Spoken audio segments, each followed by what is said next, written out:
Nandito na tayo sa homestay. So, nagkape muna tayo kaping bigas, no? Libre to. Namayang alauna ang lakad namin paakyat sa Pulag. Kumain na ako ng kanin. Ang ulam ay tinolang manok. Pero kain tayong biskuit sa kape.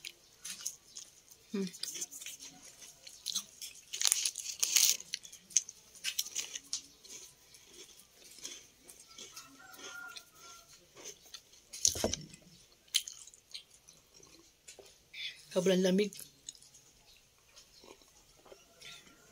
Ang bilis lumamig ng kape. Tapos ako, Mount Pulag.